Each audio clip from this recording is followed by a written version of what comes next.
Assalamualaikum warahmatullahi wabarakatuh.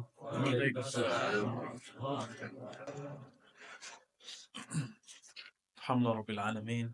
Wassalatu wassalamu ala sayyidil mursalin wa ala alihi wa ashabihi wa li baitihi wa dzurriyyatihi ajma'in wa ba'd.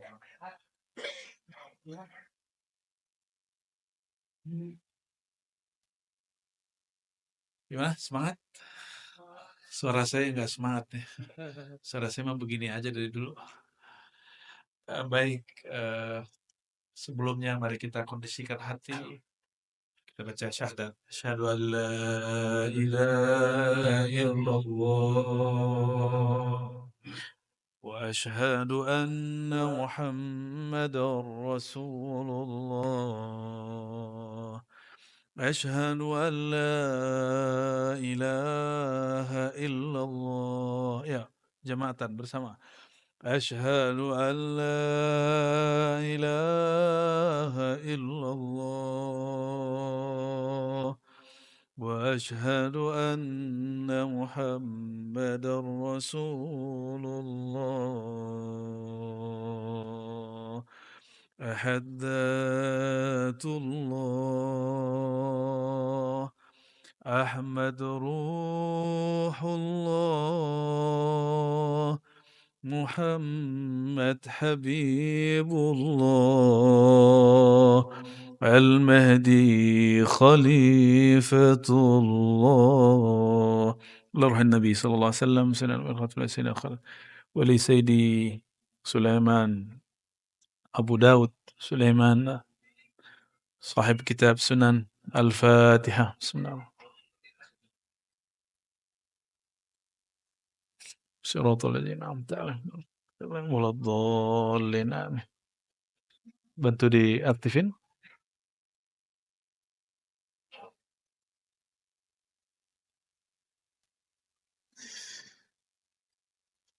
Belajar tentang agama itu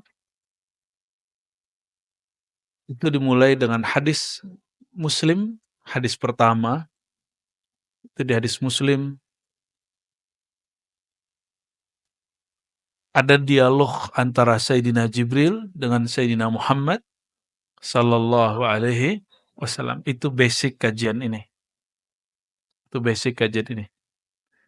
Sedangkan ini adalah ujungnya. Jadi basic kajian ini ada pada kajian akhir zaman yang kita sebut dengan 4 pilar al-Islam, ad-din. Ini pernah saya sampaikan di tahun 2018-19 itu sering sekali dan sepertinya sekarang sudah jarang saya jelasin ya. Yang pertama Islam. Yang kedua iman. Yang ketiga ihsan. Tapi orang berhenti pada 3 ini. Islam, hukum zahir, hukum fikih, rukun sholat 13, 18. Apa hukum riba? Haram. Apa hukum bank? Diperdebatkan. Apa hukum sholat 5 waktu? Wajib. Apa hukum sholat duha? Sunan. Itu fikih. Orang berhenti di fikih. Fikih nanti mazhab. Mazhab fikih kita apa di sini? Ya, Indonesia, Malaysia, Singapura, Brunei, Patani, hampir sama. Itu memakai apa? Memakai mazhab Syafi'i. Dan itu urusan al-Islam. Tapi dalam al-Islam dibahas nggak tentang khusyuk? Dalam bab fikih. Dibahas nggak tentang saya nggak bisa khusyuk nih, gimana caranya? Nggak ada.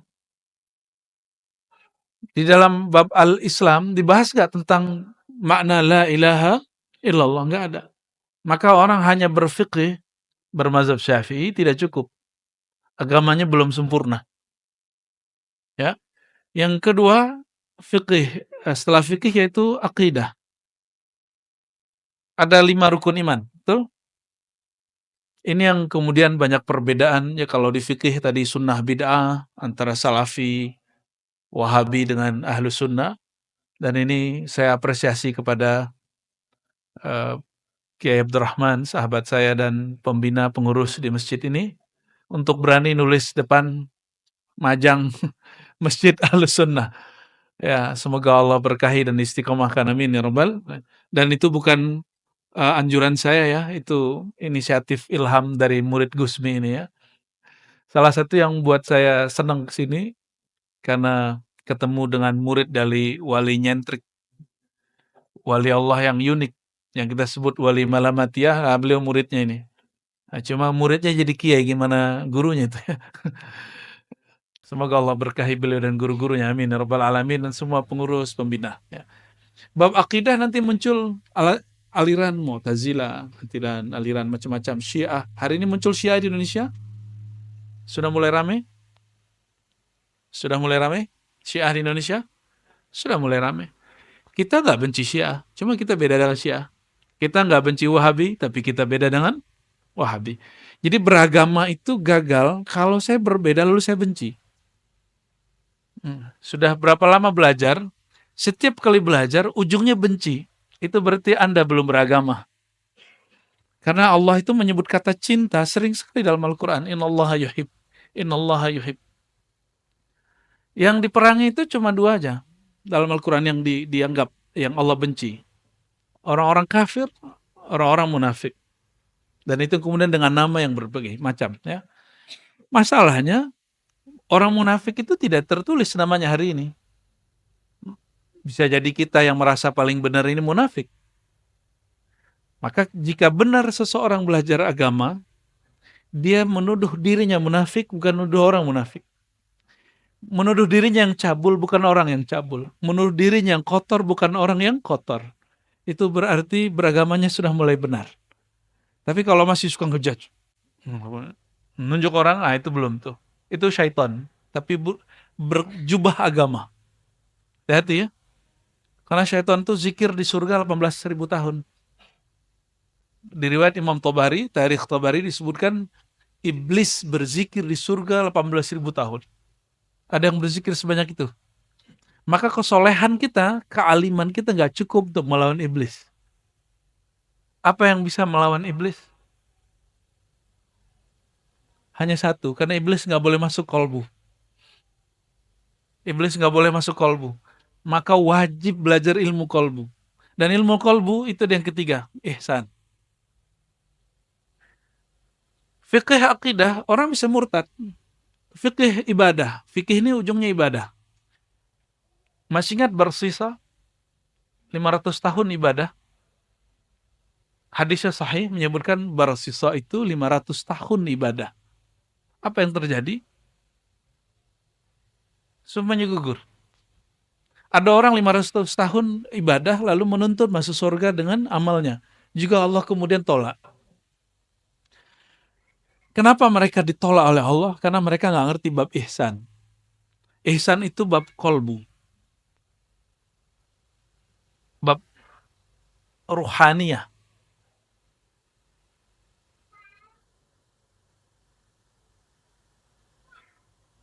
Di rukun iman ada 6. Ada nggak bab tentang Imam Mahdi? Nggak ada. Berarti membahas Al-Mahdi bukan rukun iman. Oke? Jadi jika ada orang keliru mencari Imam Mahdi, keliru dalam bab rohani. Tapi bukan keliru dalam bab iman. Untuk mencapai bab akhir zaman, kita wajib belajar ilmu kolbu. Ini satu-satunya alat, nggak bisa lagi. Fikih hadis ini di sini. Hadis tentang Imam Mahdi, hidungnya mancung, jidatnya lebar. Dan saya sudah banyak didatangin orang yang hidungnya mancung dan jidatnya lebar ngaku Imam Mahdi. Jadi saya tanya, apa bukti kalau Anda itu Mahdi? Lihat hidungku dari samping, katanya. Lihat jidatku. Akulah sang Mahdi yang kamu cari-cari itu, yang kamu tunggu-tunggu itu. Ya, saya mau ketawa takut dosa,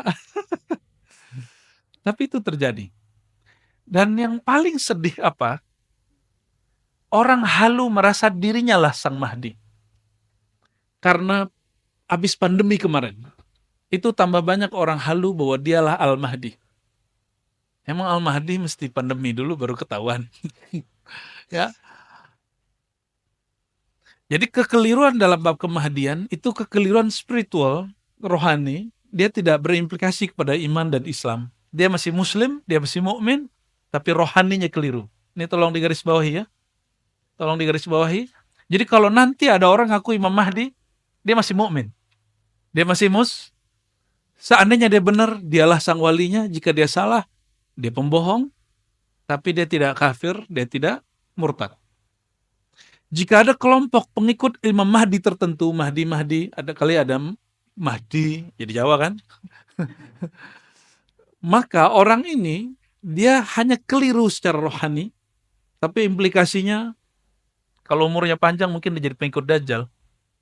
Tapi semoga umurnya nggak panjang-panjang amat. Jadi kalau kita ketemu Al-Dajjal yang asli, dia sudah meninggal duluan. Ya. Ini yang penting ya. Mohon maaf, Nabi SAW masuk Mekah, lahir di Mekah, yang diajarkan pertama, sholat 5 waktu atau la ilaha illallah. Nabi di Mekah, pertama kali ketika melihat orang konflik terus bilang, ente sombong, ente belagu. Atau Nabi kemudian mengajarkan silaturahim. Silaturahim tidak ada di fiqh, tidak ada di akidah, adanya dalam tasawuf. Itu ilmu ihsan. Jadi ilmu qalbu itu ilmu tasawuf. Karena ilmu tasawuf itu adalah aplikasi daripada perlawanan kepada syaitan, maka syaitan benci dengan ilmu tasawuf. Masalahnya syaitan itu ada dua. Ada jin, ada manusia. Maka saya khawatir kepada orang benci tasawuf. Jangan-jangan, jangan diterusin. Jangan-jangan minhum. Ya.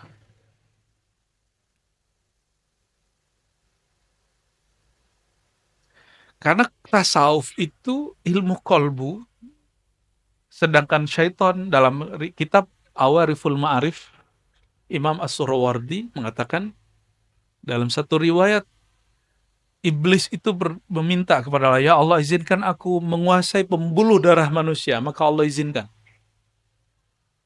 Ya, maka setiap tubuh kita ada pembuluh darah, setiap tubuh kita ada tensi yang berbeda-beda. Ilmu tadi pagi dari Pak Dokter, ya. Ternyata tensi yang ada di mata beda dengan yang telinga, beda dengan di kaki, beda dengan di kepala, beda dengan di otak. Itu ilmu luar biasa itu. Ya, supaya nggak sembarangan minum obat tensi katanya ya. Ya. Sama banyak orang belajar agama salah minum. Nah, ini seharusnya dia menggetarkan yang mana, yang getar yang lain gitu.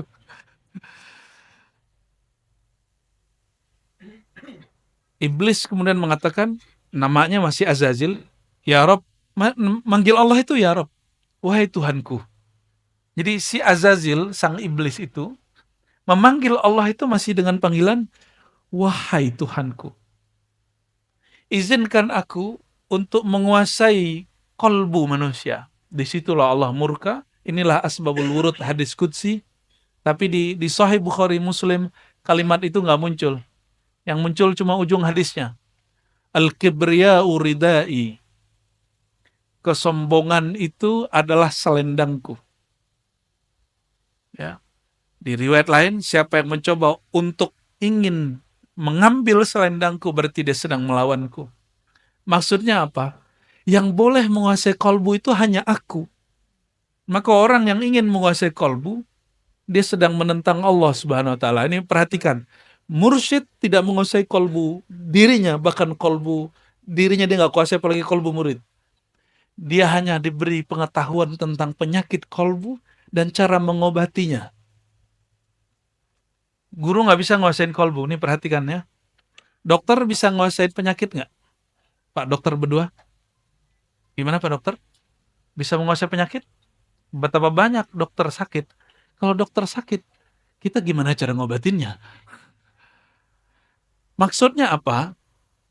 Para mursyid ini kadang-kadang murid terlalu mendewakan guru. Akhirnya dia mengira guru itu menguasai kolbu. Tidak. Guru hanya menguasai ilmu kolbu. Ilmu mengobati kolbu. Paham di situ ya?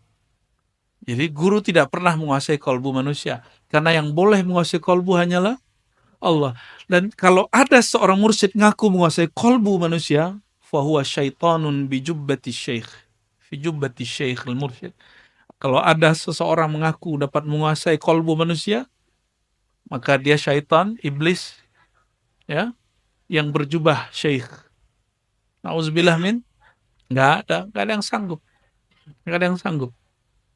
Hatta Nabi Muhammad SAW tidak menguasai kolbunya.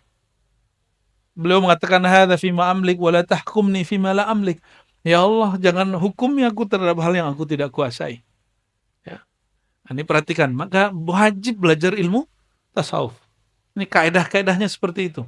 Dalam hadis qudsi disebutkan, qulubu bani Adam biyadir rahman, baina isba'in min asabi'ir rahman. Kolbu manusia di antara jemari-jemari Tuhan yang Maha Pengasih. Jangan bayangkan Allah itu benda, karena Allah bukan benda, maka disebut jemari itu bukan berarti jemari ini. Tapi Allah menyebutnya jemari-jemari Sang Maha Pengasih. Berarti kolbu itu hanya dapat disentuh, digerakkan oleh rahmah, kasih sayang. Ya, semoga daurah itu berarti pelatihan, training, pengajian, ya. Semoga Allah berkahi dengan rahmat Allah SWT. Semoga dari awal sampai akhir kita berdaurah dengan hati, ya, dan Allah memandang hati kita dengan rahmatnya dan mengucurkan rahmat dari awal kita mulai sampai selesai, bahkan sampai kita wafat nanti. Amin ya rabbal alamin, ya. Kami dari Ribat, saya tidak sendiri. Alhamdulillah ada muallim-muallim, ya, ada guru-guru, ada tim khidmat yang luar biasa. Jadi benarlah kata Nabi SAW, alaikum bil jamaah. Hendaklah kalian berjamaah. Jadi nggak ada superman, superhero, nggak ada. Yang ada cuma jamaah hero. Ya, jamaah man atau jamaah woman. Jadi hanya super itu dalam berjamaah. Tidak ada orang super dalam. Ya, nggak mungkin, itu mustahil. Ya, barakallahu lakum jami'an. Ya. Itu juga ilmu kolbu. Ya. Bagian dari ilmu kolbu. Oke, yang keempat. Ini yang muqaddimah masuk ke Imam Mahdi. Pertanyaan Sayyidina Jibril kepada Sayyidina Muhammad SAW apa? Apa pertanyaannya? Setelah Islam, iman, ihsan. Ya Rasulullah, apa itu Islam? Dijawab rukun Islam. Ya Rasulullah, apa itu iman? Dijawab rukun iman. Ya Rasulullah, apa itu ihsan? Dijawab dengan ilmu tasawuf. Dan yang keempat, ini yang paling penting. Ya Rasulullah, mata sa'ah. Kapan the time? Kapan si waktu itu terjadi? Sang waktu itu Allah, bahasa Arabnya ad-dahru. Nyampe di bahasa Sunda sama Jawa, dahar jadi makan. Waktu makan. Cocok logi yang cocok. Allah menyebut dirinya An-Dahru, akulah sang maha waktu. Sedangkan si waktu itu kiamat. Dan bahasa Arab sa'ah itu artinya waktu yang panjang. Apa pertanyaan Sayyidina Jibril alaihissalam? Mata sa'ah, hadis sahih Muslim kedua. Hadis pertama dan kedua ketiga. Ya. Bab pertama di Kitabul Iman, hadisnya itu. Kapan terjadi kiamat, wahai Rasulullah? Apa jawaban Nabi Muhammad SAW? Nah, ini perhatikan. Mal mas'ul anha bi'a'lam minas sa'il. Ini jadi kaidah kita. Tidaklah yang ditanya lebih tahu daripada yang bertanya. Selevel Nabi Muhammad SAW, masalah si waktu itu bagi dia misteri. Apalagi bagi kita.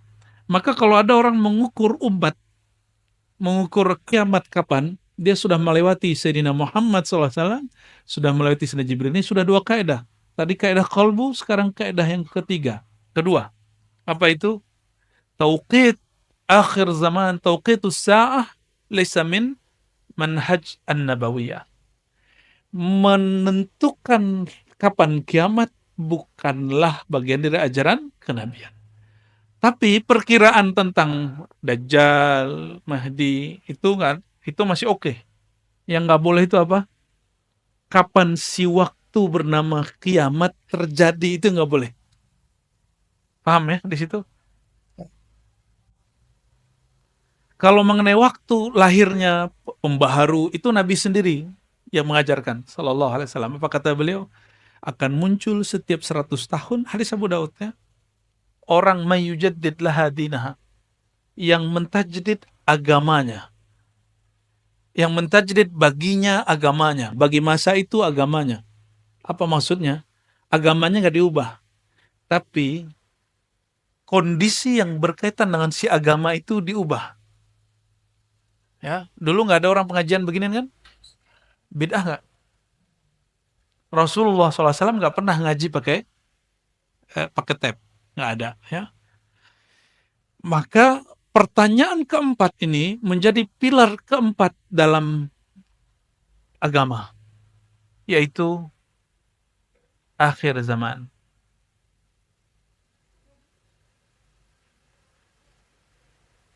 Jadi kalau orang tanya, ketika Nabi SAW ya melihat para sahabat bingung, tiba-tiba Sayyidina Jibril itu pergi setelah bertanya tentang tanda-tandanya. Jadi Jibril mengatakan, oke, kalau engkau tidak bisa jawab, ceritakan kepadaku tentang tanda-tandanya. Maka yang dibolehkan adalah ilmu tanda. Nih perhatikan, ini kaidah berikut. Ma'rifat akhir zaman, ma'rifatul alamat. Ma'rifat akhir zaman itu mengerti tentang tanda-tanda. Ini kaidah penting. Sudah berapa kaidah dari tadi? Sudah 3. Pertama, kolbu, bahwa yang menguasai kolbu hanya Allah. Yang kedua,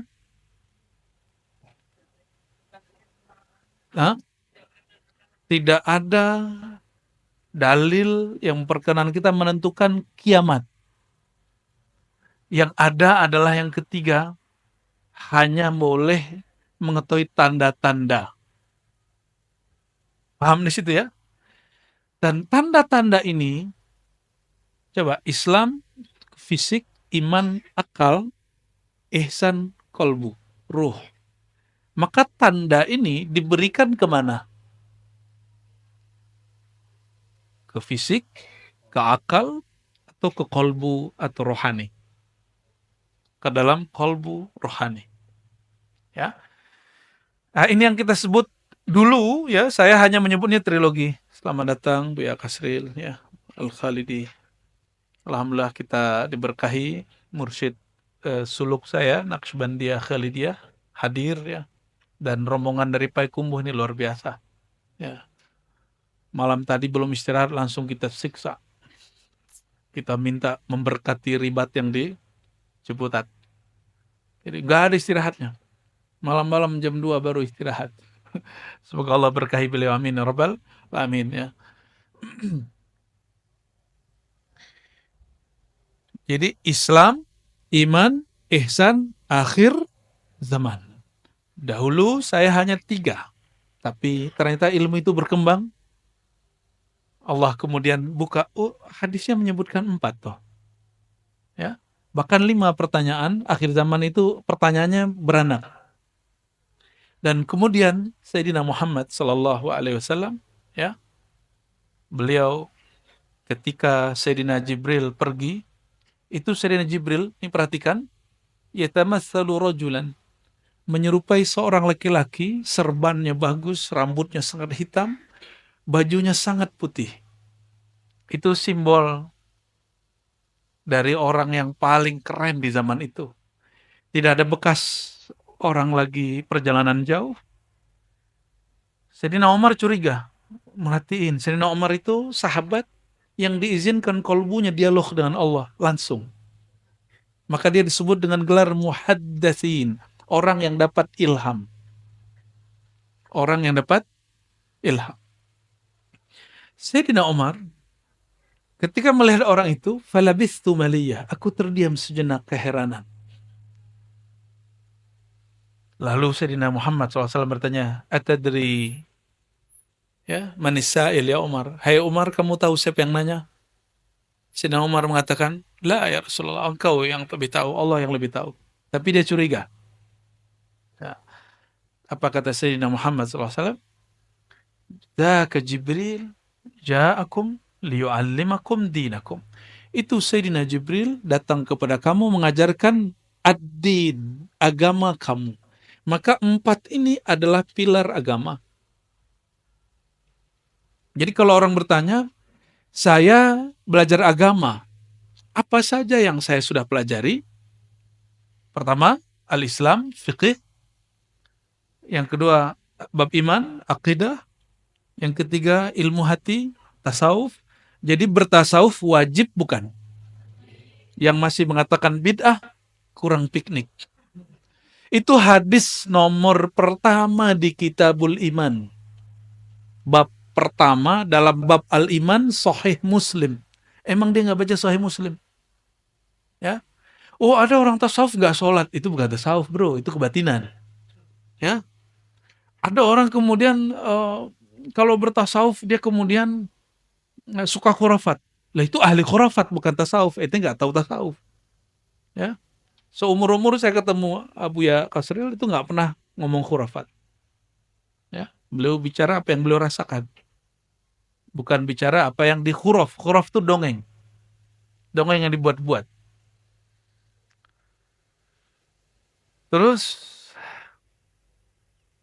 akhir zaman. Perhatikan. Akhir zaman itu karena memahami tanda-tanda, maka di Quran ada kalimat kul siru fil ard. Katakanlah hai Muhammad, berjalanlah, bergeraklah di muka bumi.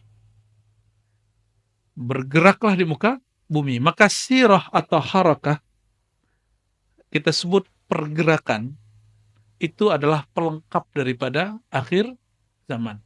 Nah, pelengkap akhir zaman ini yang bernama pergerakan, itu ada 3 jenis.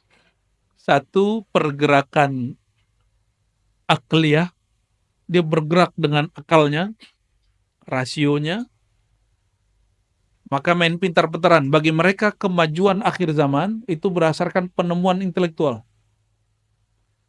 Kelompok yang kedua, lawan dari akal.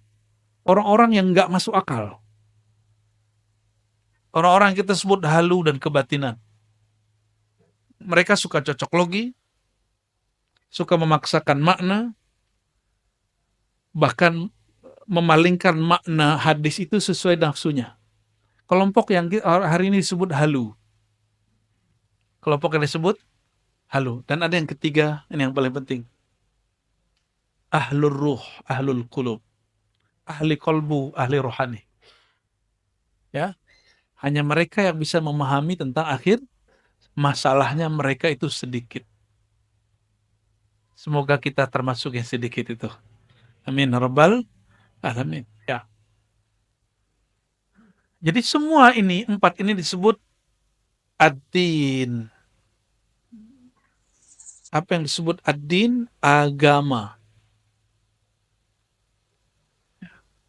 Maka ketika disebut inna ad-dina indallahil Islam, agama di sisi Allah itu al-Islam.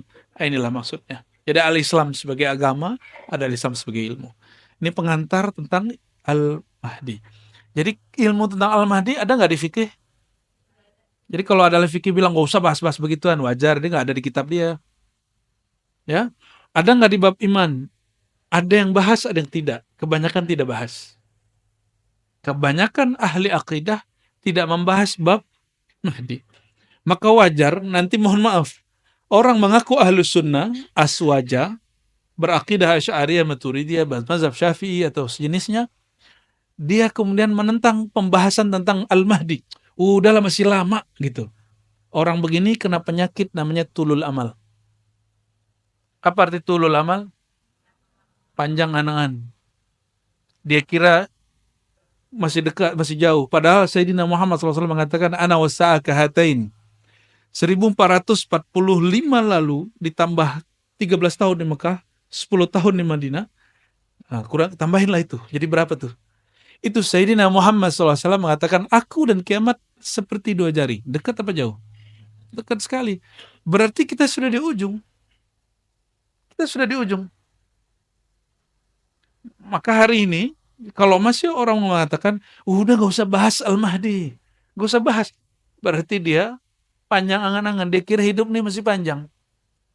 Ini dua aja, mati duluan atau ketemu. Gitu aja.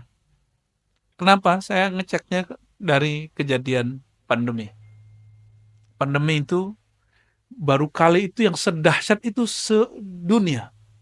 Yang kena di Indonesia pertama Depok, yang di lockdown itu di Solo, di Payakumbuh.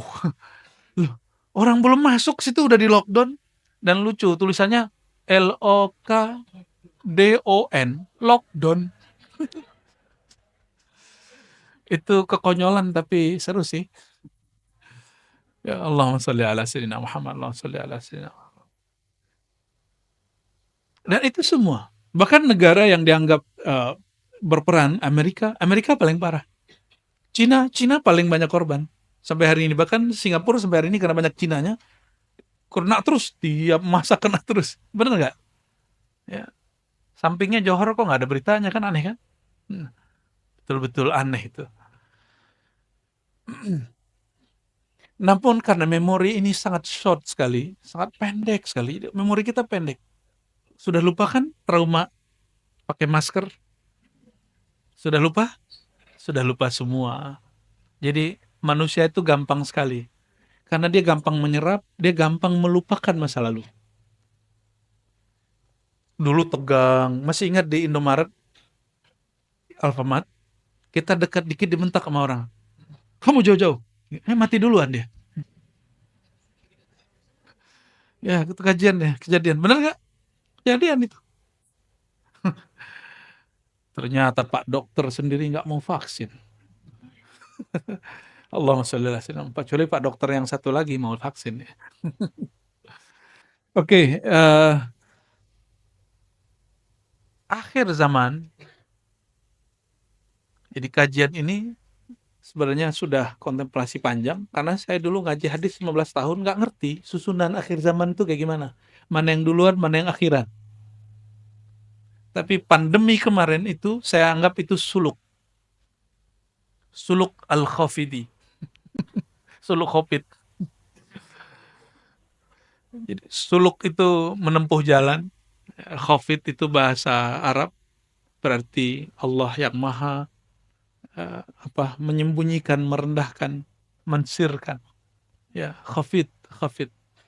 Ya, al-Khafidi. Jadi selama itu Allah banyak kasih saya anugerah yang saya nggak mengerti. Jadi kalau ilmu yang pertama empirik, al-Islam itu empirik. Apa arti empirik? Coba lihat saya. Oke, sudah kelihatan? Pakai mata apa pakai hati? Oke, kelihatan dengan mata?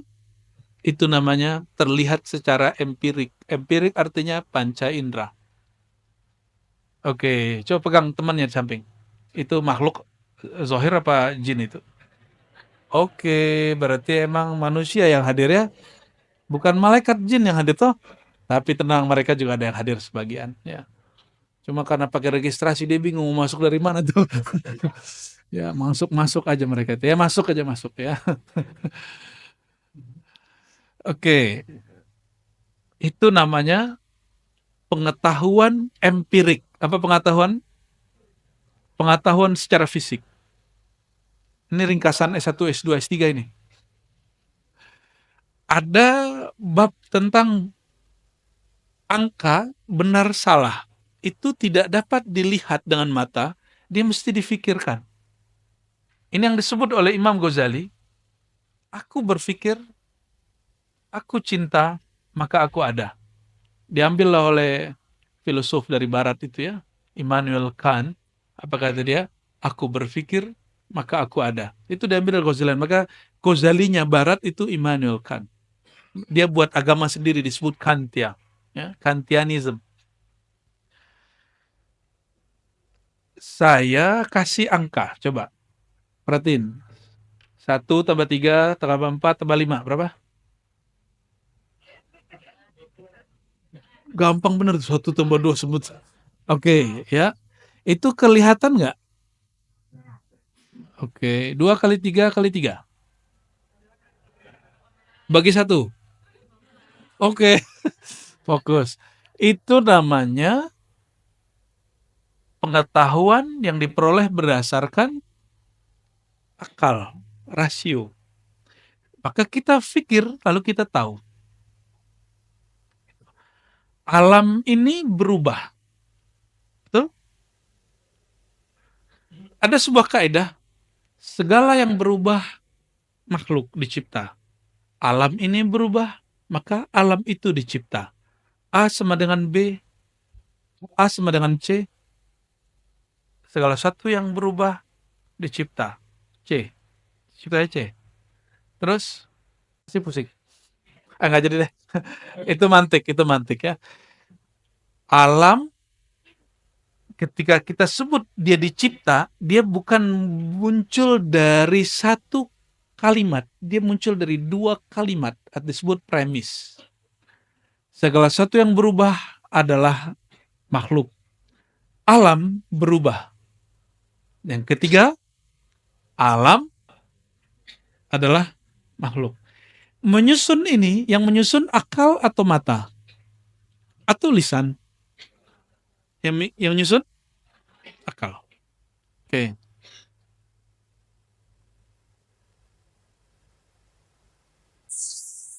Gimana dengan hukum riba? Riba itu ditentukan buruknya oleh akal atau oleh syariat? Hmm? Riba itu ditentukan haramnya oleh syariat atau oleh akal? Oh, Mu'tazilah ini. Berarti nyusup juga Mu'tazilah sini ya. Alhamdulillah tobat hari ini. Penentuan hukum baik buruk itu mutlak syariat. Tapi baik buruk separuhnya bisa diketahui akal. Tapi penentuan mutlak ini baik buruk berdasarkan syariat. Ini namanya akidah ahlus sunnah. Jadi ahlus sunnah itu syariat dulu. Syariat bukan berarti hukum boleh nggak boleh nggak. Syariat arti wahyu.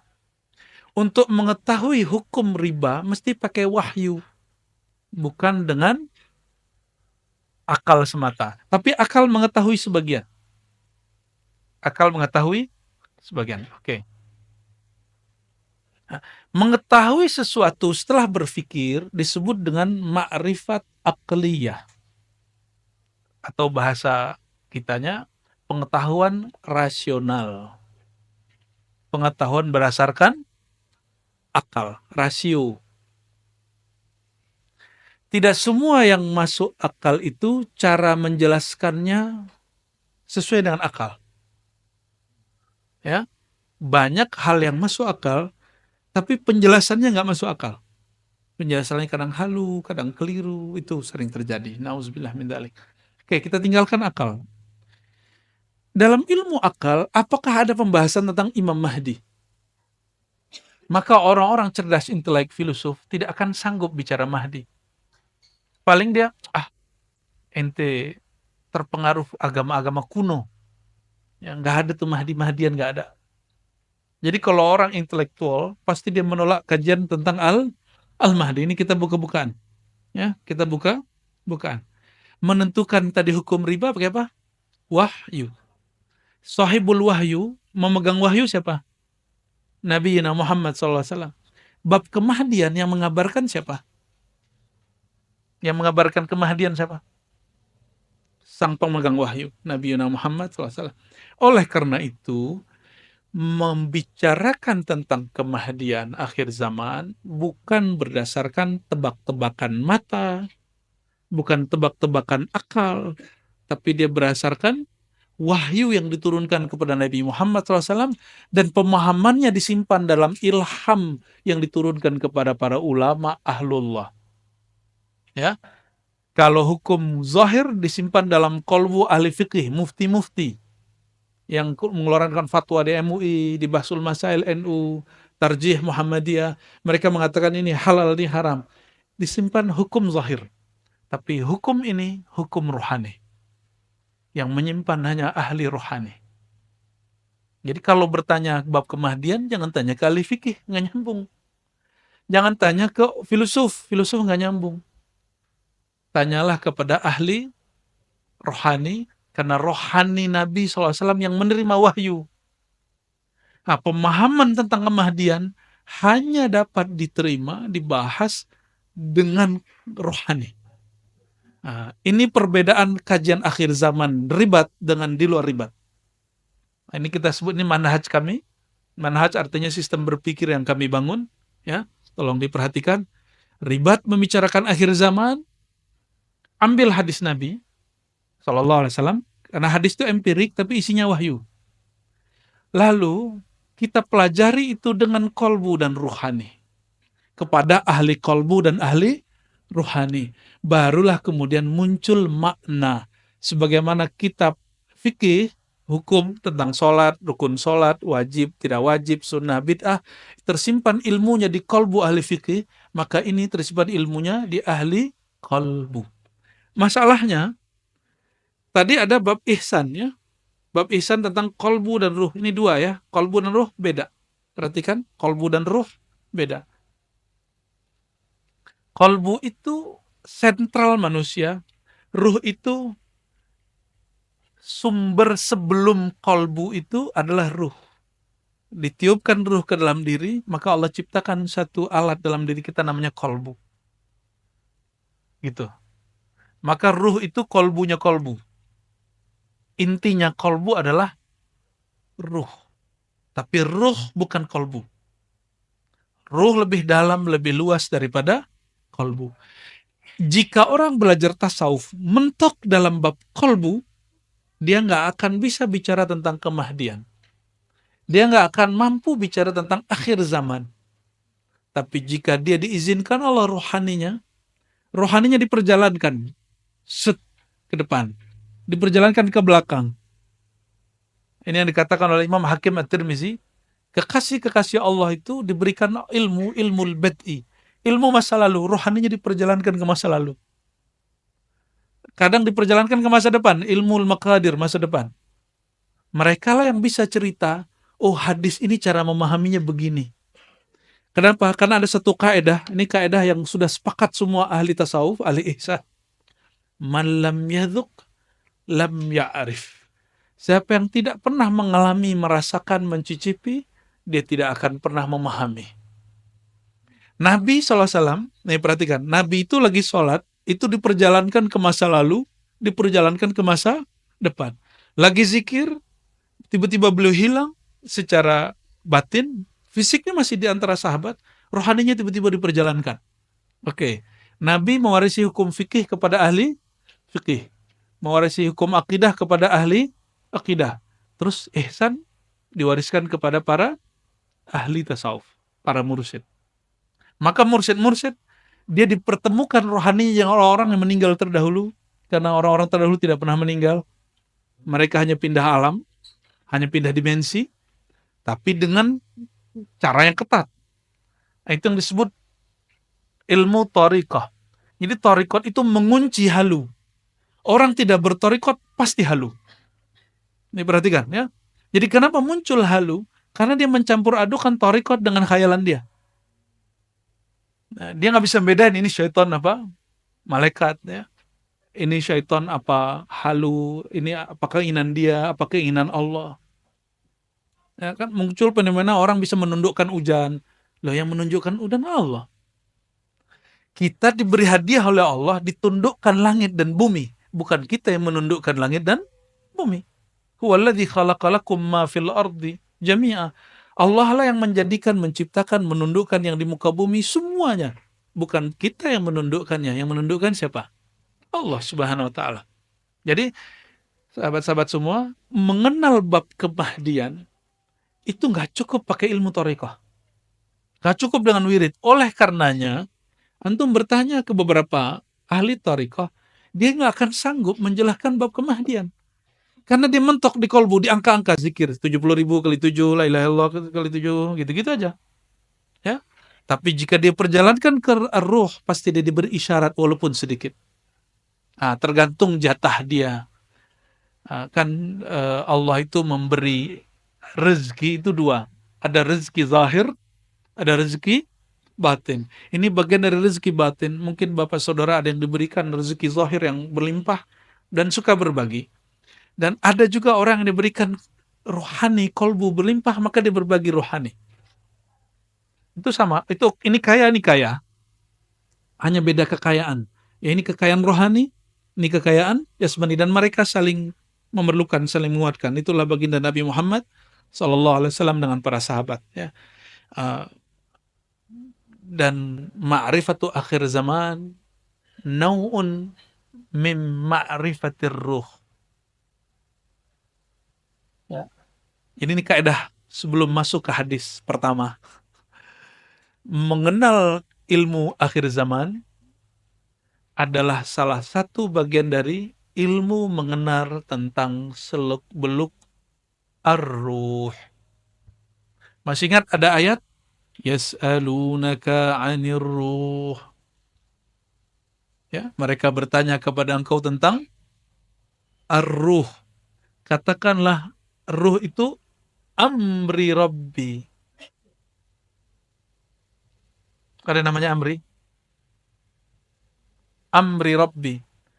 Amri, urusan Rabb Allah. Boleh juga disebut amrullah. Perhatikan ada hadis Bukhari. La tazalu ta'ifatun min ummati.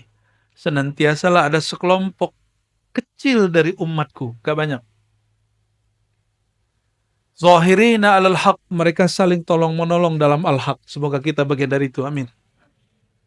Hatta ya'tiya amrullah, sampai datang amrullah. Amrullah bagi ahli fikih, ahli hadis, ahli akidah, itu kiamat. Tapi indi amrullah wal mahdi. Ya, amrullah itu siapa? Al-Mahdi. Karena amrullah itu artinya rahasia Allah. Dan yang Allah rahasiakan sekarang adalah Sayyidina Al-Mahdi. Itu hadisnya jelas. Sahih Bukhari dan Muslim, Abu Daud, Tirmizi, hadisnya lengkap. Nah, oleh karena itu, amrullah itu babnya sebutan tentang ilmu ruh, maka Sayyidina Al-Mahdi a'lamun nas birruh. Ini sudah mulai dibuka. Ciri pertama Imam Mahdi. Ya, ini diloncat sedikit ke ujung supaya saya nggak lupa nanti. Orang yang paling mengenal tentang amrullah, amrul rabbi, yaitu ma'rifatur ruh, adalah Nabi Muhammad SAW. Lalu setelahnya adalah Al-Imam Al-Mahdi. Dengan begini baru kita masuk, ini landasan untuk mengenal tentang hadis Al-Mahdi. Dan perlu digarisbawahi saudara-saudariku, sebutan Al-Mahdi itu ada sebutannya Al-Mahdi Al-Mubasyar, Al-Mahdi Al-Muntazar. Apa sebutannya? Al-Mahdi menyebut Al-Mahdi Al-Muntazar itu disebut oleh ulama Ahlu Sunnah dan juga disebut oleh ulama Syiah. Disebut oleh ulama Ahlu Sunnah dan juga disebut oleh ulama Syiah. Apa arti muntazar?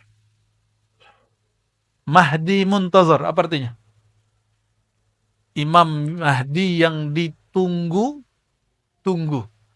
Dan dua-duanya ada dalam literatur Ahlus Sunnah, ada dalam kelompok Syiah. Maksud saya sederhana, jadi ada yang nggak paham, lalu mengatakan menyebut Al-Muntazar berarti ente Syiah. Jadi ada yang berhenti kajian akhir zaman, itu cuma karena si Ustadz menyebut kata Al-Mahdi Al-Muntazar. Ini coba cek. Kata Al-Muntazar itu muncul dalam Imam Ahlus Sunnah di Mesir, tapi berasal dari Maroko. itu Sidi Abdullah Al-Ghumari waktu beliau masih di Mesir. Sidi Abdullah Al-Ghumari adalah hafiz terakhir hadis Nabi SAW. Orang terakhir yang paling banyak hafalan hadisnya di dunia. Dan beliau punya kitab tentang Al-Mahdi Al-Muntazar. Dan beliau imam ahlus sunnah. Gitu. Tapi kita beda dengan orang Syiah. Syiah itu Mahdi, imam yang ke-12. Keturunan Rasulullah SAW yang ke-12. Kita enggak. Yang kita maksud Mahdi Muntazar, itu yang akan kita bahas pada sore ini ya. Sebelumnya kita baca lagi suratul Fatihah untuk Imam Abu Daud dan guru-guru kita yang menjazahkan saya kitab ini, Abuya Syekh Sya'rani Al-Martapuri Al-Makki ya, dan beberapa guru-guru yang lain yang masih hidup, dari Syekh Yasin, dari Umar Hamdan, dari sanadnya yang bersambung kepada Imam Al-Hafiz Abu Daud As-Sijistani. Al-Fatihah. A'udzubillahi minasyaitonir rajim.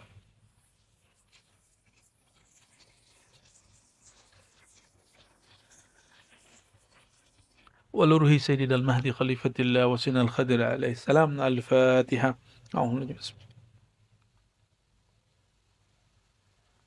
صراط الذين أنعمت عليهم. Ya, setelah muqaddimah tadi, nahmadullah wa nusalli wa sallim ala habibihil karim. Amma ba'du. Qala bisanadina al-muttasil al-imam Abi Daud. Ini sudah dibagi? Enggak dibagi ya? Enggak. Oh, nanti dibagi PDF-nya. Ini ada sanad yang tadi saya fatihain. Guru kami orang terakhir yang khidmat dan lama khidmat kepada Syekh Yasin Al-Fadani, orang kita yang ahli hadis di Mekah. Yang terakhir khidmat itu orang Banjar, lama di Mekah. Dan Syekh Yasin ini guru, bukan hanya guru Nusantara, tapi guru di dunia. Maka disebut musninud dunya. Kita ketemu ulama Mesir, disebut Syekh Yasin. Orang Al-Azhar berbangga mengatakan saya murid Syekh Yasin. Ketemu orang India, guru saya ahli hadis, dan mengatakan kami murid Syekh Yasin. Ketemu juga orang Maroko, dia mengatakan oh Syekhuna Syekh Yasin. Yang lucunya di Mesir, teman saya di Al-Azhar itu kasih tahu dosennya, kampungnya Syekh Yasin dekat kampung saya. Kata enti tolol katanya. Ya, mana ada kampung enti namanya Padang katanya. Lah, saya anak Fadani Syekh. Akhirnya ya maklum, orang Mesir kan nggak semua juga alim geografi. Dia nggak tahu kalau Syekh Yasin itu orang Sumatera Barat. Ya, tapi alhamdulillah ya, kita bersyukur. Dan paling unik, saya mengenal nama Syekh Yasin Al-Fadani bukan dari orang Sumatera Barat. Saya mengenalnya dari orang Arab dan orang Jawa, Madura, Banjar, Betawi, Palembang, India. Jadi kenalnya bukan dari orang kampung saya. Kenalnya dari mereka. Dan salah satu sanad kitab yang kita riwayatkan adalah kitab Sunan Abi Daud. Ini kitab 4 tahun kami pelajari di Ma'had ya. Dan ada 9 hadis yang pendek tapi memuat tentang kisi-kisi Imam Mahdi. Inilah dia ya. Sama halamannya di situ? Sama ya? Bismillahirrahmanirrahim. Sanadina al-muttasil al-Imam Abi Daud qala haddatsana qala kitabul Mahdi. Kitab Al-Mahdi. Apa arti Al-Mahdi? Apa makna Al-Mahdi?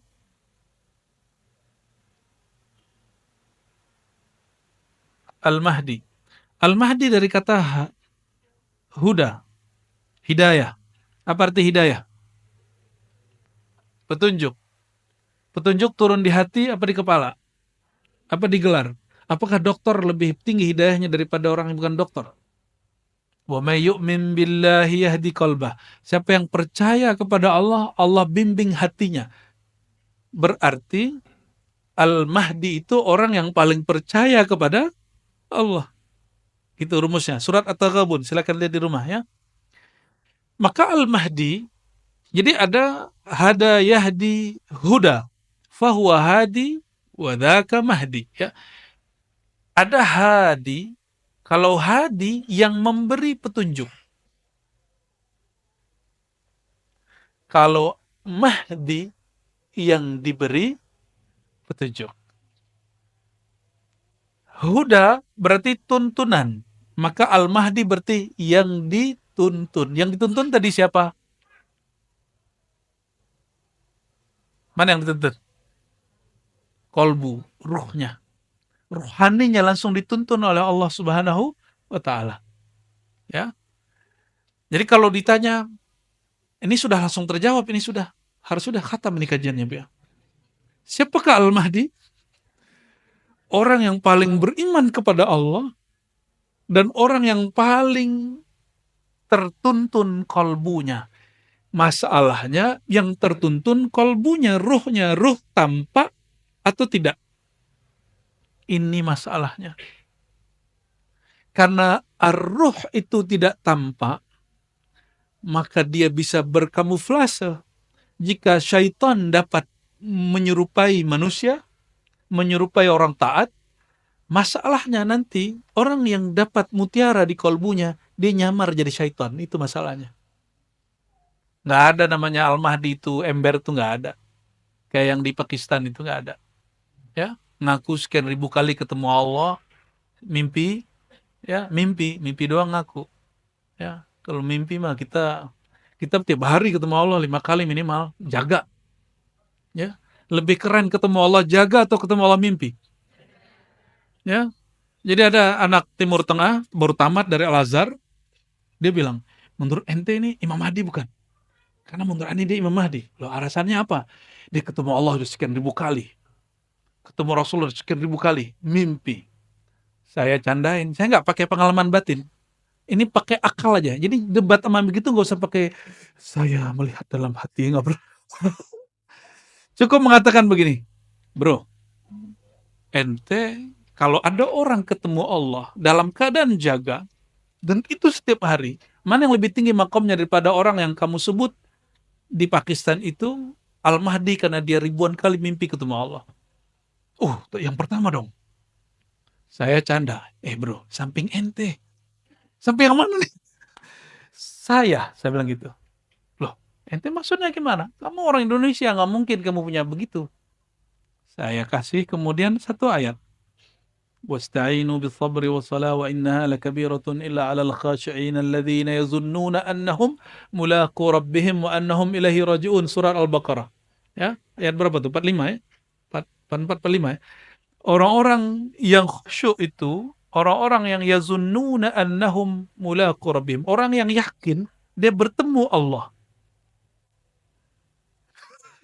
Ya, yazunnuna, mereka yakin, merasakan, mempersepsikan annahum, bahwasannya mereka mulaqu, liqa, jumpa rabbihim, Tuhannya. Siapa nama Tuhan mereka? Allah. Jadi orang yang disebut khusyuk, siapa yang disebut khusyuk? Kita kalau sholat merasa jumpa dengan Allah, nggak mesti mimpi. Minimal, jadi saya bilang aneh, minimal 5 kali, 5 time setiap hari jumpa dengan yang dimimpiin sama Imam ente yang di Pakistan itu. Tapi akullak lastu bil Mahdi, saya bukan Imam Mahdi. Jika yang ketemu jaga gak Mahdi, masa yang ketemu mimpi Mahdi? Logika-logika akliyah sederhana itu bisa mematahkan orang. Dan itu perlu agak nakal dikit sih. Harus agak berani dikit. Agak nyeleneh-nyeleneh dikit kalau begituan. Iya, jahil dikit. Jadi nggak boleh kemudian nggak enak gitu, nggak bisa. Itu tips kalau lagi bercanda, tapi candanya bisa merubah orang. Apa kata dia? Tolong selamatkan saudara-saudara saya yang sudah keliru mengatakan yang di Pakistan itu Imam Mahdi. Dia langsung salaman sama saya. Itu salaman pencobaitan baiat sekaligus. Ya, itu serius nggak serius itu ya. Jadi siapa Al-Mahdi? Orang yang dituntun ruhaninya, kolbunya oleh Allah Subhanahu wa Ta'ala. Oleh karenanya, ahli hadis mentok pada riwayat yang 9 ini, lalu dikumpulkan oleh Imam Suyuti menjadi beberapa puluh dalam risalah tentang Imam Al-Mahdi. Makanya di daurah hadis ini, yang kajian hadis benar-benar cuma yang ini. Selebihnya adalah pelengkap kajian syarah Mahdi. Karena mensyarah Al-Mahdi itu mirip dengan cara memahami Sayyidina Musa mesti melalui Nabi Khidir. Oleh karena itu nanti ada satu bagian khusus di sini tentang Sayyidi Al-Khadir, mengetahui tentang hakikat Nabi Khidir, ya, di modul yang keberapa ini, ya. Di sini ada tentang Nabi Khidir, ya. Jadi ini bukan kita lagi ngapa-ngapain, tapi kadang hadis nggak usah banyak-banyak, tapi instrumen penjelasnya harus banyak. Dan aqul lakum, ya, saya sampaikan, untuk memahami sir Al-Mahdi mesti belajar ilmunya Nabi Khidir. Ilmu yang Nabi Allah Khidir dulu sharing kepada Sayyidina Musa, ya. Nanti saya jelaskan, ya, sampai di mana nanti. Tentang Nabi Allah Khidir nanti yang akan membahas pakar-pakarnya nanti insya Allah, ya. Jadi ribat itu gurunya juga berjamaah. Kita tidak sedang membangun satu sosok karena saya bukan Imam Mahdi. Jadi kami mencoba untuk menciptakan suasana berjamaah karena Nabi Muhammad SAW mengatakan alaikum bil jamaah, kalian wajib berjamaah, maka guru pun gak boleh sendiri. Alhamdulillah ada beberapa buya, ya. Nanti silakan nikmati dari mereka dan jangan beda-bedakan. Jangan beda-bedakan. Jadi nanti kalau yang di depan duduk itu Buya Aldomi, maka anggap itu Buya Aldomi bukan Ar-Razi. Ya. Maka terima utuh apa yang Allah berikan dari kolbunya, jangan kemudian bandingkan dengan saya atau dengan Buya Asfi atau dengan Buya Yunal. Nanti jangan jadi juri pulang. Atau pas nanti, sepertinya kalau Buya Razi itu begini, ya, Anda nanti gagal. Nanti nggak bisa menikmati hidangan-hidangan rohani yang lebih banyak. Torikot itu banyak, di ribat itu, Bapak Ibu, kita mengedepankan satu manhaj, namanya manhaj al-Muhammadi. Manhaj al-Muhammadi itu boleh juga disebut Torikoh al-Muhammadi. Torikoh al-Muhammadi itu bukan torikot saingan Naqsyabandi, saingan Syazili, enggak. Al-Muhammadi itu sistem untuk memahami semua torikoh. Ya, maka di ribat kami tidak fanatisme torikoh. Ya, torikoh apa aja bisa diketemuin di ribat. Maka kita sebut manhaj kita, torikoh kita al-Muhammadi, meskipun kami suluknya Naqsyabandi. Wirid pagi sorenya Syazili. Jadi nanti sore di ujung pengajian ada zikir pagi sore, mohon dipimpin Buya Asfi, ya. Zikir yang diajarkan baginda Nabi Muhammad SAW untuk mengisi pagi sore, dan itu sama dengan bercocok tanam di surga. Jadi subhanallah bihamdi ismul azim gharsun fil jannah. Orang yang baca subhanallah, dia sama dengan menanam di surga, membangun di surga. Maka nanti jangan keluar. Selesai dulu zikir baru keluar. Oke? Insya Allah. Kita masuk ke hadis yang pertama. Hadis yang pertama ini hadis yang nomor 4279 di kitab Iman Abu Daud. Beliau meriwayatkan dari Amr bin Utsman. Amr bin Utsman ini bukan orang Ciputat, bukan orang Cinere, bukan Jakarta. Ya, dia orang Homs, ya. Jadi Imam Abu Daud pindah kota, dan dulu belum ada kereta, belum ada pesawat. Dia pindah kota untuk mengambil hadis ini. Dari Imam Marwan, Imam Ismail, ini kebanyakan orang Kufah, dari ayahnya Abu Khalid. Ini disebut dengan sanad. Apa sebutan ini? Ini sanad siapa? Silsilah siapa? Imam Abu. Sedangkan dari saya ke beliau sepanjang ini. Dari Imam Abu Daud ke Nabi 1, 2, 3, 4, 5, 6. Jadi jarak beliau dengan Nabi 6 orang. Jarak saya dengan Imam Abu Daud di atas 20 orang. Jadi ini yang disebut sanad. Jadi ini yang dikatakan Imam Ibnu Mubarak, al-isnad minad-din, bersanad, berguru, bersilsilah bagian dari agama. Jadi kita nggak ngaku-ngaku. Hari ini banyak orang buka kajian kitab Sunan Abu Daud, Sahih Bukhari, tapi dia nggak punya sanad. Kita nggak tahu dia gurunya siapa, pemahaman dia ambil dari siapa, Apakah dari kolbu pewaris Nabi, apa kolbu pewaris Musailamah Al-Kadzab? Ya, kita nggak tahu. Semuanya punya pewaris, itu. Maka wajib memperhatikan guru kita siapa, apakah silsilah ilmunya bersambung kepada Nabi Muhammad SAW. Ini bukan untuk menghibur, tapi ini menghiburan. Ya, apa kata guru kami? Kafa lil mar'i ayyakuna ismuhu tahta ismin Nabi. Cukup lagi seorang murid, nama dia ditulis di bawah nama Nabi. Ya, jadi nanti ada nama Nabi, terus di bawah nama guru-guru ada nama dia.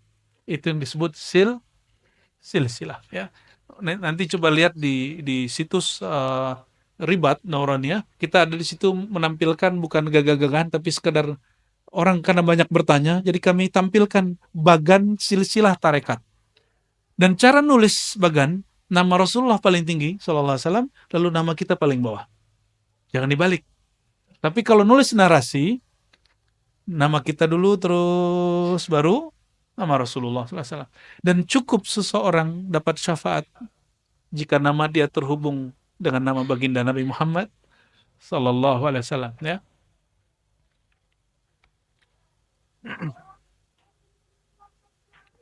Oke. Qala sami'tu Rasulullah sallallahu alaihi wasallam. Nah, berkata Jabir. Jadi yang mendengar Nabi bersabda Imam Abu Daud atau Jabir bin Samurah?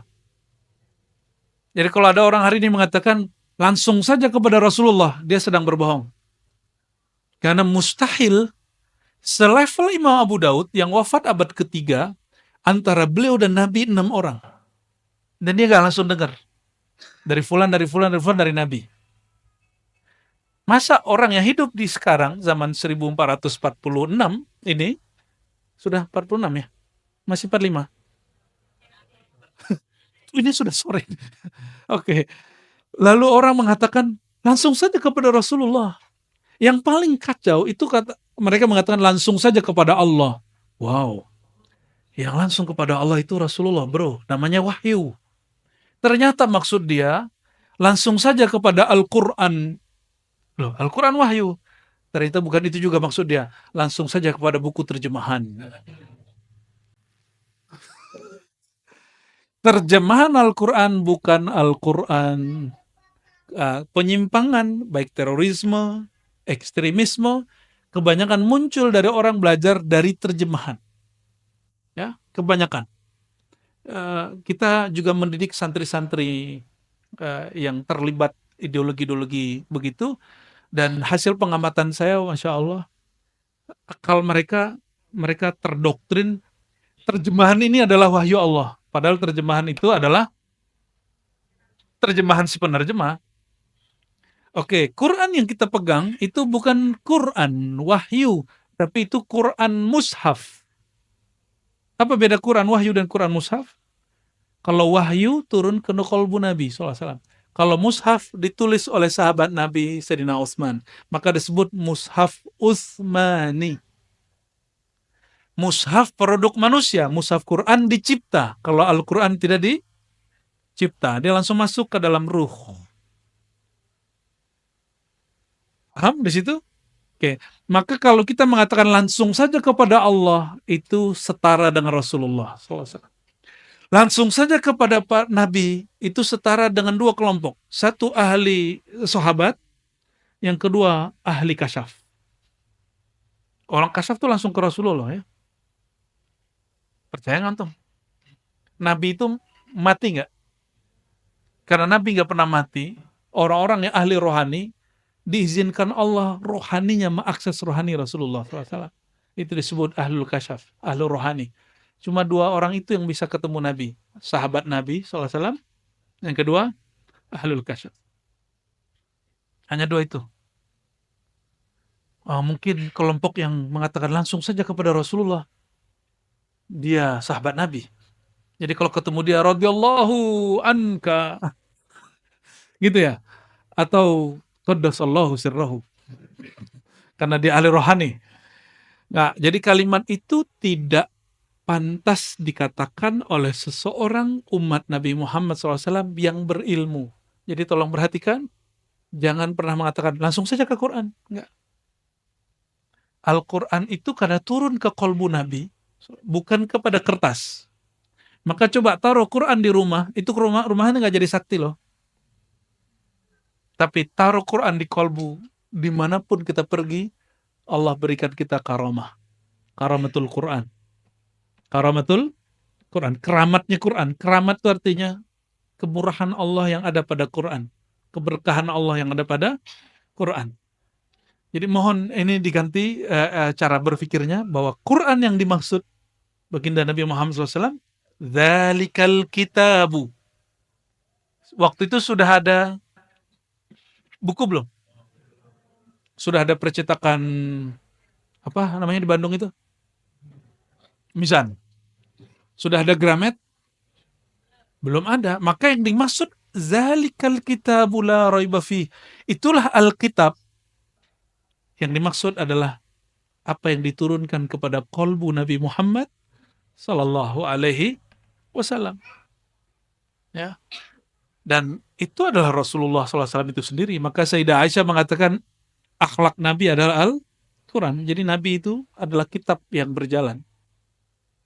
Oke, ini yang disebut pemahaman rohani dalam membaca Al-Quran dan Sunnah, dan itu diajarkan baginda Nabi Muhammad SAW. Ya, Innal Quran zahran wa batnan. Riwayat Hakim Tirmizi, Quran itu punya makna zahir, punya makna yang dalam. Baik, jadi adabnya kita tidak mengatakan Rasulullah SAW bersabda. Ini adab kalau lagi ngaji. Kalau khutbah lain cerita. Ya, nah, biasanya kalau khutbah kita mengatakan di dalam Sahih Bukhari, di dalam kitab yang sahih, Nabi bersabda. Jangan ngomong, Nabi berkata, wah kapan dia dengarnya? Ya, hati-hati kalimat begini. Kalimat begitu hanya boleh dikatakan oleh dua kelompok tadi. Ya, makanya saya tidak menolak Ilham Syekh Abdul Qadir Jilani mengatakan, Nabi bersabda, al-alam minni wa ana min Allah. Alam dariku, aku dari Allah. Di kitab hadis nggak ada. Itu beliau dengar secara rohani. Maka ini disebut ilham, setara dengan ilham. Oke. Yang berkata sami'tu, aku mendengar Rasulullah sallallahu alaihi wasallam. Rasulullah sallallahu alaihi wasallam yaqul, bersabda. Dalam bahasa Arab, qala itu artinya digunakan untuk ungkapan yang berbeda. Kita nyebut berfirman, berkata, bersabda.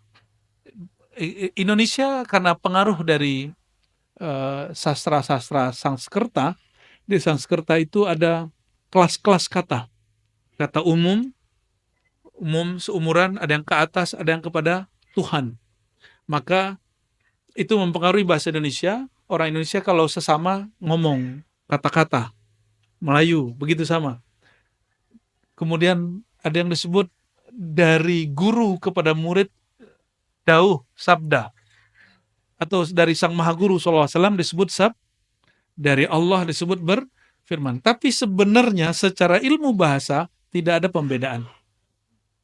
Berfirman, jadi boleh sebenarnya Ustadz Dawami berfirman, itu boleh. Sebenarnya tapi dalam isti'mal lughawi, jadi bahasa itu ada yang wad'i, ada yang urfi. Ya, ada yang sesuai kaidah bahasanya, ada yang sesuai dengan tradisi penggunaannya. Nah, bahasa Arab juga seperti itu sebagiannya. Yaqul, berkata boleh, bersabda boleh. La yazalu, senantiasalah hadzal din, agama ini, qaiman, tegap berdiri, berjaya. Hatta yakuna, sampai yakuna alaikum, ada pada kamu 12 khalifah, 12 khalifah. Apa arti khalifah? Khalifah itu pengganti orang sebelumnya. Khalifah tidak pernah diciptakan baginda Nabi Muhammad SAW. Ini perhatikan. Nabi tidak pernah menaskan, mengajarkan, buatlah sistem kekhalifahan. Gak pernah. Cek Quran, cek sunnah, gak ada. Kekhalifahan adalah ijtihad dan ijma ulama sahabat. Ya, jadi orang yang mengatakan Nabi Muhammad SAW tidak bawa rahmat karena tidak buat khalifahan, itu kekeliruan, dan itu adalah isa'atul adab alaihi. Itu orang yang bersikap kurang adab kepada baginda Nabi Muhammad SAW. Ya, jadi ada yang mengatakan Nabi gak bawa rahmat awal dicipta. Setelah lahir pun gak bawa rahmat. Gak ada rahmat. 40 tahun diangkat Nabi pun belum. Diangkat Rasul pun belum. Pas di Mekah pun belum. Sampai kemudian buat kekhalifahan. Nauzubillah min dzalik. Yadullu ala jahlihi bihaqqin Nabi sallallahu alaihi wasallam. Nabi itu belum lahir sudah rahmat. Karena sudah ada nur Nabi Muhammad sallallahu alaihi wasallam yang membuat Sayyidina Adam naik pangkat. Nabi Adam itu naik pangkat salah satunya karena melihat nama Nabi Muhammad sallallahu alaihi wasallam. Nurnya sudah ada di aras. Dan lebih dahulu nur Nabi daripada aras. Lebih mulia nur Nabi atau aras? Lebih mulia Nabi apa aras? Lebih mulia Nabi apa Ka'bah? Ini pertanyaan ini sering kita kasih nih ya. Semoga paham. Ya, jadi kita nggak pernah nyembah Ka'bah, kita nyembah Rabbul. Kita juga nggak pernah nyembah Nabi SAW, apalagi nyembah Nabi Isa, apalagi nyembah mursyid, apalagi nyembah kuburan, nggak masuk itu. Maka tuduhan kepada sufi, mereka ubadul kubur seperti dituduhkan oleh Wahabi, itu tuduhan buhtanun azim, kebohongan yang luar biasa. Dan itu permusuhan yang mungkin sampai kiamat gak selesai-selesai. Ya, kita nggak pernah nyembah-nyembah kecuali Allah Subhanahu wa Ta'ala. Ya, kekhalifahan, ini perhatikan, tidak pernah dibuat Nabi SAW. Itu adalah hasil kesepakatan sahabat Nabi setelah Nabi SAW wafat. Oleh karenanya, kekhalifahan tidak suci. Yang suci nubuat, kenabian. Apa yang suci? Kalau Nabi suci, tapi khalifah suci? Coba cek. Umar konflik dengan Ali. Pernah dengar? Sayyidina Abu Bakar konflik dengan Fatimah. Fatimah nggak mau sapa Sayyidina Abu Bakar sampai mati. Hadis Sahih Bukhari. Ya. Sayyidina Ali nggak mau membayar Abu Bakar karena menjaga hati Fatimah. Meninggal Sayyidah Fatimah baru dibayar Abu Bakar. Maka terjadi konflik Sayyidina Ali dengan Umar. Itu politik sahabat yang dijamin masuk surga. Apalagi politik Indonesia. Apalagi politik Amerika, ya, politik Saudi, nggak ngaruh. Ya. Semuanya pasti syarat konflik.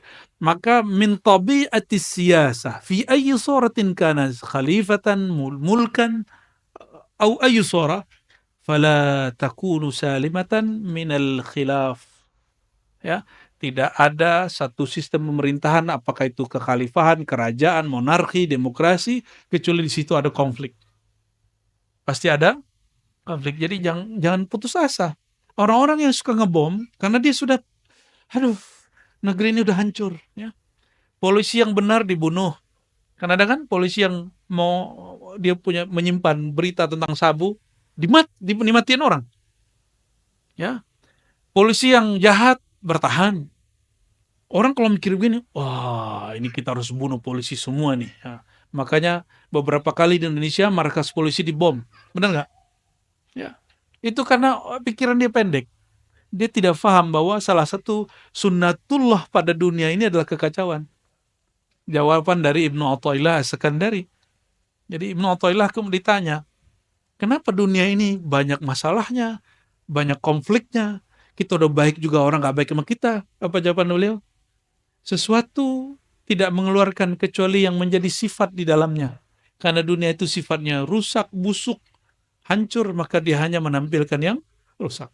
Oke, kembali ke ini. Jadi 12 kekhalifahan, 12 khalifah, sampai hari ini ulama kita nggak ada yang sepakat tentang makna siapakah 12 khalifah ini, kecuali kelompok Syiah. Bagi kelompok Syiah, 12 imam itu, yang ke-12 adalah Imam Mahdi yang masuk kepada goa lalu menghilang waktu dia masih kecil. Dan itu bukan akidah Ahlus Sun. Jadi bagi mereka, Sayyidina Hussein punya anak, Ali Zainal Abidin punya anak, Muhammad Al-Baqir, Muhammad Ja'far, terus sampai kepada Muhammad bin Askar.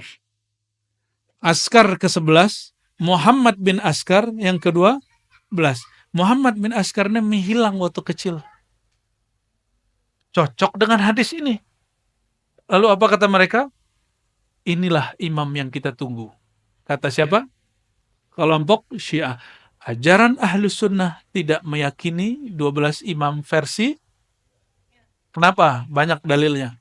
Yang pertama, 12, yang 11 itu tidak pernah memimpin suatu pemerintahan pun. Sayyidina Husain memimpin pemerintahan enggak? Dia wafat dibunuh oleh Yazid dan tentara Yazid, namanya Ibn Ziyad, sebelum berkuasa. Sayyidina Ali Zainal Abidin Jumatan aja nggak boleh. Muhammad Al-Bakir juga sama, Ja'far Shadiq itu juga hampir sama. Sampai ke keturunannya tadi. Jadi mereka jadi ahlul bait di zaman itu berat. Maka ketika di sini ada zuriat Nabi, Habib ya, Indonesia paling aman tinggal habaib. Sampai muncul isu anti nasab Ba'alawi ini ya. Kita nggak ikut-ikutan, ya, kita nggak komentar juga. Kalau pernah ada komentar saya sudah tutup ya.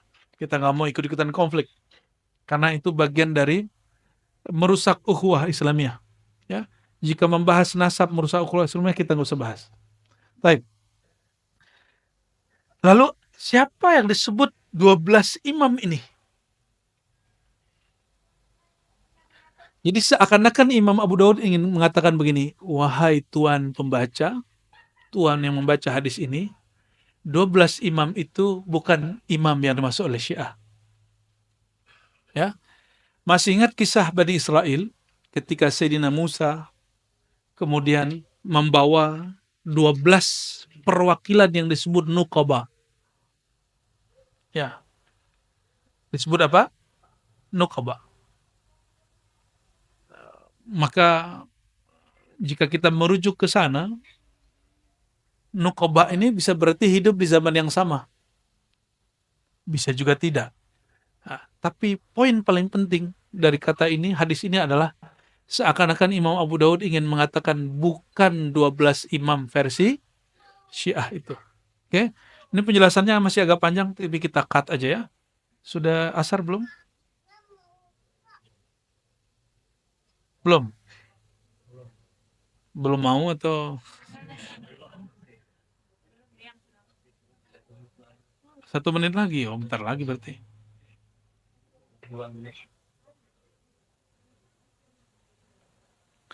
Hadis berikutnya sama. Kayak saya nggak bacakan ya. Kita masuk ke hadis yang setelahnya. Wabila qala haddatsana Musaddad. Kelihatan?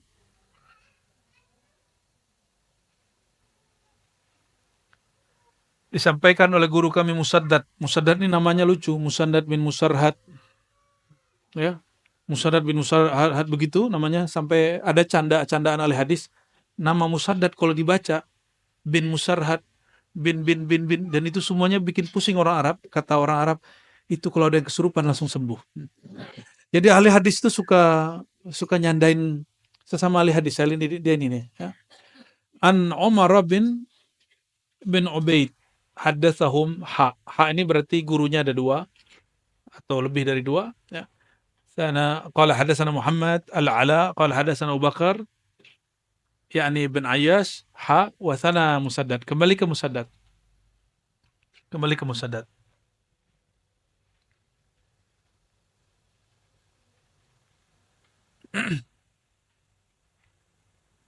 Allahumma shalli ala sayyidina.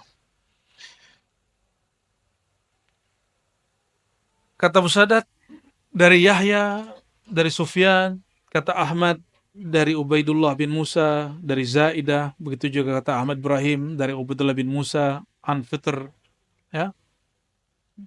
Ubaidullah bin Musa ini dituduh Syiah oleh imam seperti Yahya bin Ma'in, tapi oleh Imam Ahmad dianggap oleh Imam Bukhari dianggap thiqah, ya.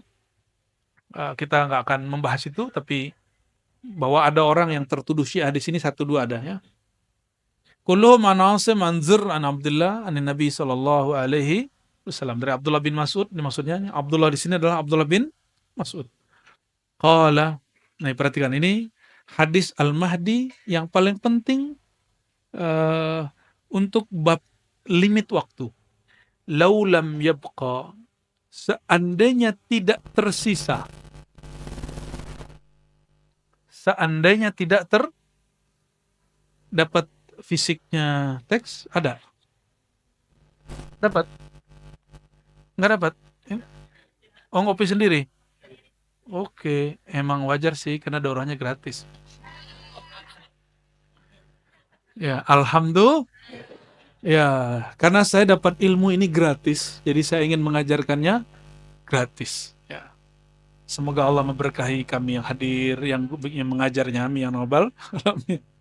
Laulam yabqa, seandainya tidak tersisa minat dunia, dari waktu yang ada di dunia kecuali yaum, satu hari saja,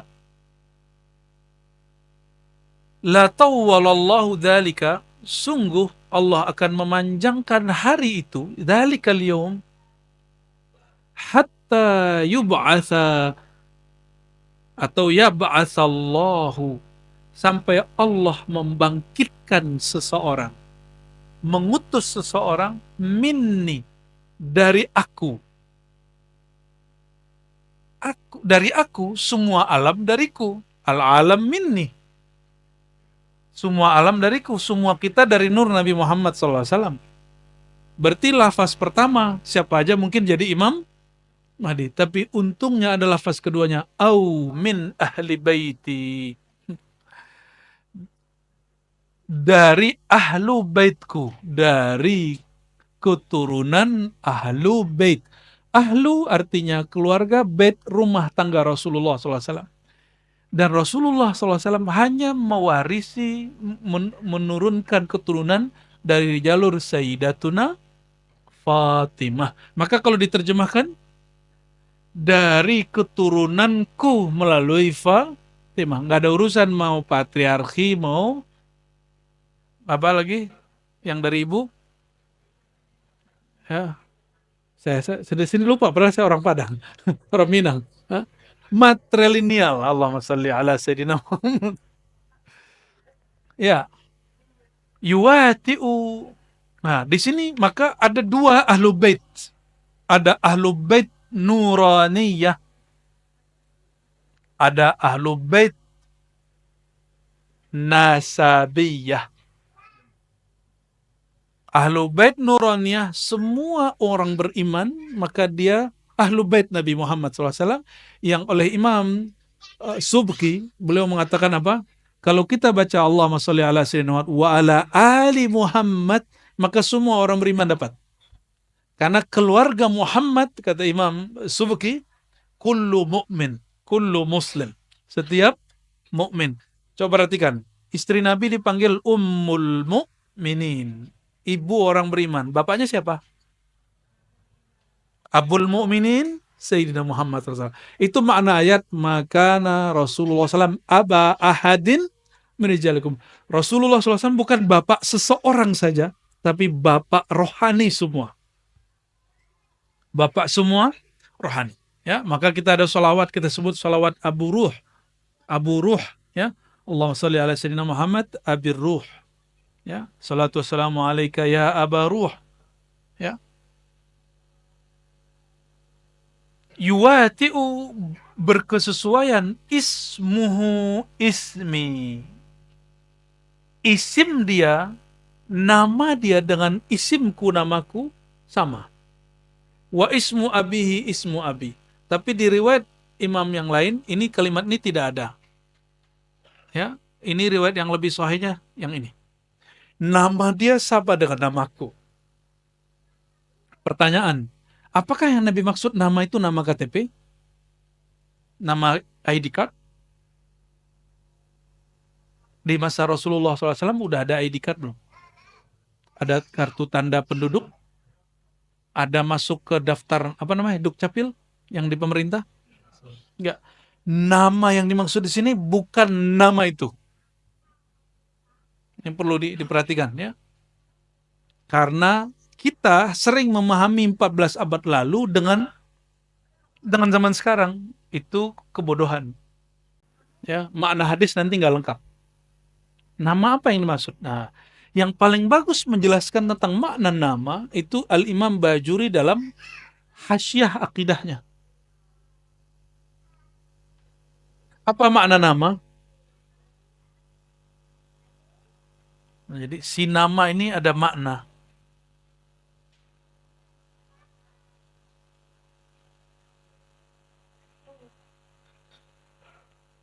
Ismi, namaku. Dari kata ism, Bismillah, dengan nama Allah. Ism dalam bahasa Arab itu ada dari kata sumu. Sumu artinya luhur, tinggi, ulu. Maka langit disebut sama satu akar kata. Satu akar kata.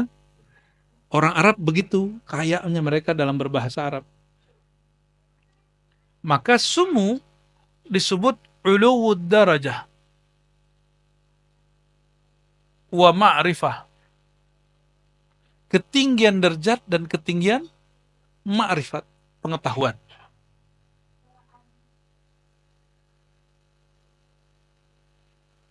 Berarti Imam Mahdi doktor dong. Ya, karena derajatnya tinggi dan ilmunya tinggi. Oh, bukan. Rumus awal apa tadi? Kemahdian itu mengenalnya bukan lewat gelar intelektual, tapi melalui spiritual, rohani. Ya. Makna kedua daripada ism, kalau ini tinggi,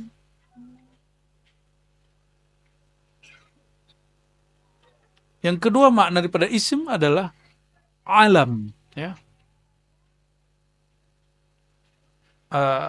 Bahasa Arabnya wasm. Jadi ulama itu mereka bingung, ism kata bismi itu dari sumu atau dari wasam. Apa makna wasam? Ada di bahasa lokal nggak? Wasam. Asem adanya. Wasam berarti alam. Apa arti alam? Tanda. Apa arti alam? Tanda. Jadi kalau kita terjemahin, ismuhu ismi.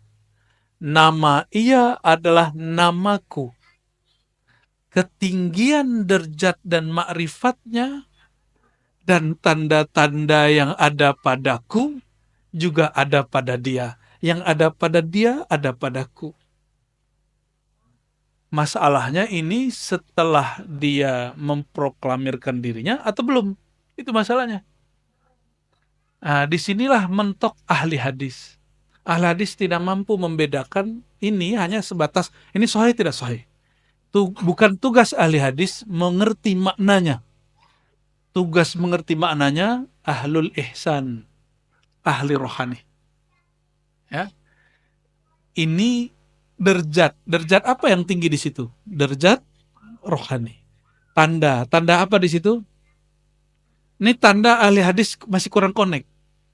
Nanti di beberapa hadis sebelum selesai, di situ disebutkan Al-Mahdi, ya, itu aqnal unuf, hidungnya mancung.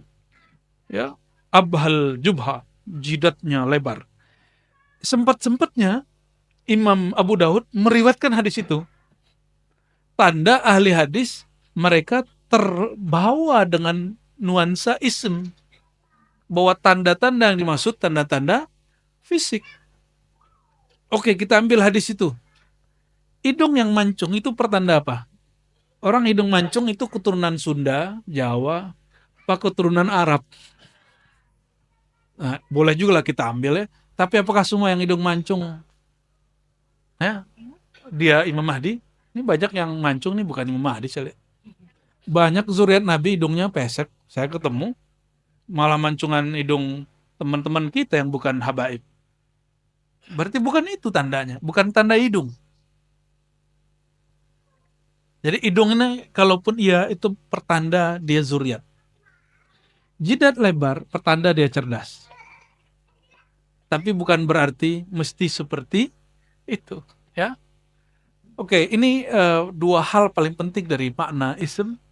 Eh, Awalnya agak sulit untuk memetakannya, tapi 2021 alhamdulillah Allah izinkan pemaknaan ini kemudian rampung ya. Jadi makna ism nama bukan nama kartu ID card, tapi ini nama ketinggian derajat, kemakrifatan, nama tanda. Buya Dr. Aldomi boleh ngajar di pasca sarjana karena beliau punya nama gelar, yaitu doktor. Apakah semua saudara-saudara ini boleh ngajar di pasca sarjana, S2, S3? Enggak. Mesti ada, sudah punya doktor, mesti punya syarat satu lagi, namanya nomor induk dosen. NIDN. Berarti dia punya nama induk, nama dia punya nomor. Jika di alam nyata ini ada kenyataan realita begitu, maka ini adalah pertanda bahwa di akhir zaman ada lebih dari satu nama. Maka kita ada kitab, di situ disebutkan 2000 nama Nabi SAW kurang 5. 2000 kurang 5. Nama Nabi Muhammad Sallallahu Alaihi Wasallam. Semakin kenal nama Nabi Muhammad SAW, semakin kenal beliau. Ini baru ilmu nama yang diajarkan ke Sayyidina Adam. Wa 'allama Adam al-asma'a kullaha. Kami ajarkan nama-nama ilmu nama kepada Sayyidina Adam. Jadi tolong diluruskan, ini bukan nama ID card. Ini nama dalam pengertian ketinggian ilmu, derajat, dan tanda-tanda. Udah mau selesai. Udah. Buat itu aja. Oke, barangkali ini karena kita sudah mau asar, mohon ahli sholawatnya, sholawat dulu nih. Faiz, sholawat dulu Faiz. Ini baru berapa hadis? Sudah berapa hadis? Tapi baru satu bab. Baru satu bab, dan kita pun membacanya bukan membaca seperti ahli hadis kebanyakan, ya, tapi membacanya agak sedikit lebih santai. Sebelum sholawatan, coba perhatikan kalimatnya. Yamla'ul arda,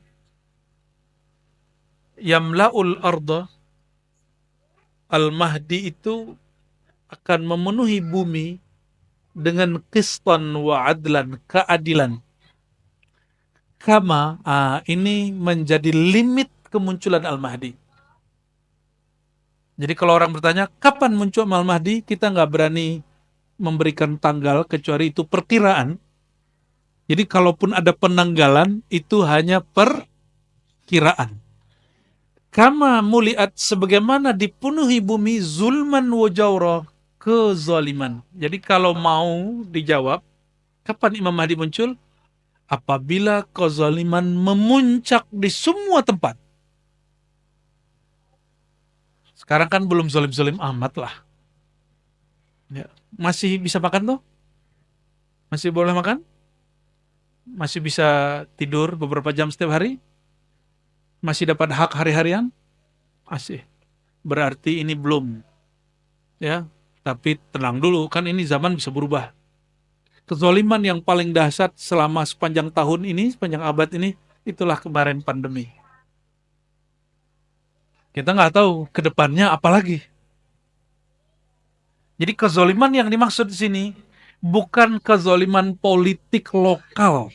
Tolong digarisbawahi. Bukan kezaliman politik lokal. Kalimatnya coba perhatikan. Sang Mahdi akan memenuhi bumi. Ini kalimatnya pakai bumi. Akan memenuhi bumi sebagaimana bumi dipenuhi. Berarti ini yang disebut orang global, tapi saya nggak suka istilah itu. Apa istilahnya? Pemerintahan global gitu. Saya nggak suka istilah itu. Kita gunakan istilah baginda Nabi Muhammad SAW. Apabila bumi telah dipenuhi, seluruh bumi dipenuhi oleh kezoliman. Dan kezoliman yang paling parah itu nanti ketika Dajjal 3 tahun berturut-turut menyebar virus dan krisis di muka bumi. Maka nanti tidak ada hujan, orang kelaparan di mana-mana. Jadi itu kezoliman global kalau boleh disebut. Bukan kezoliman Soeharto, SBY dan Jokowi, bukan ya. Ini masih gagal fokus ini.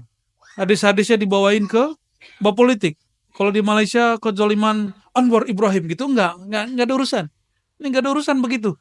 Kezoliman Salman, Raja Salman dan MBS, Muhammad bin Salman, ya salam ya akhi, bukan itu. Ini kezoliman munculnya dari orang yang paling zolim, yaitu Dajjal.